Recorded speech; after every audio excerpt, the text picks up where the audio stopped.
আপনার কি মনে হয় বিলাসিতার কোনো শেষ আছে?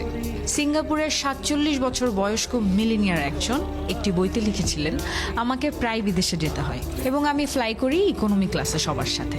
একজন আমাকে জিজ্ঞেস করলেন, এত ধনী হবার পরেও আপনি কেন ইকোনমি ক্লাসে ভ্রমণ করেন? আমি উত্তর দেই, এই জন্যই তো আমি সিঙ্গাপুরের সেরা ধনী। আরেকটি অতি মূল্যবান কথা তিনি বলেছিলেন, তা হলো বিলাসিতার আসলে কোনো শেষ নেই। কোনো বিলাসিতাই আসলে আপনার তৃপ্তি শেষ করতে পারবে না। যেমন ধরুন, আপনি একটি গুচির ব্যাগ কিনেছেন, কেনা অবধি আপনার আনন্দ। এরপর কিন্তু আপনার আরেকটি দামি ব্যাগ পছন্দ হবে, আপনি তাও কিনবেন, তারপর আরেকটি।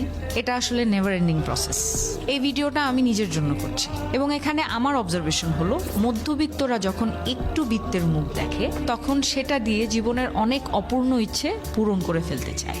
আমার মধ্যে এই সমস্যা আছে, আমাদের অনেকের মধ্যে এই সমস্যা আছে। আমরা মধ্যবিত্ত পরিবারে বড় হই, তারপর কষ্ট করে মোটামুটি দাঁড়াই, তখন মনে হয় জীবন তো একটাই, অর্থাৎ মধ্যবিত্তের সীমাবদ্ধতায় যা কিনতে পারিনি সেগুলো এবার কেনা যাক। এটা শুধু আমার নয়, অনেকেরই সমস্যা।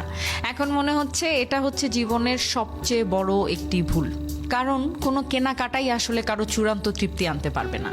যেমন গুচি কেনার পর আপনার আরমানি কিনতে ইচ্ছা করবে, আরমানির পর আসবে বারবারি, আইফোন 15 কিনলে পরের বছরই আইফোন 16 কিনতে চাইবো। এভাবেই আসলে ধ্বংস হয় নিজের আর্থিক সঙ্গতি, ধ্বংস হয় আত্মার শুদ্ধতার।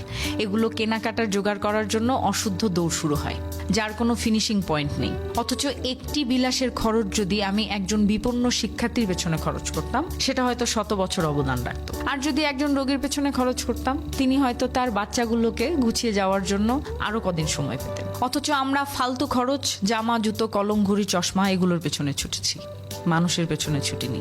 আসলে কোনো টাকাই নিজের নয়, তার সমাজের টাকা। তাই পাই পয়সা খরচের সময়ও আমাদের ভাবা উচিত, এই পয়সাটা কিভাবে খরচ করলে আমি শুধু না, আমার আশেপাশে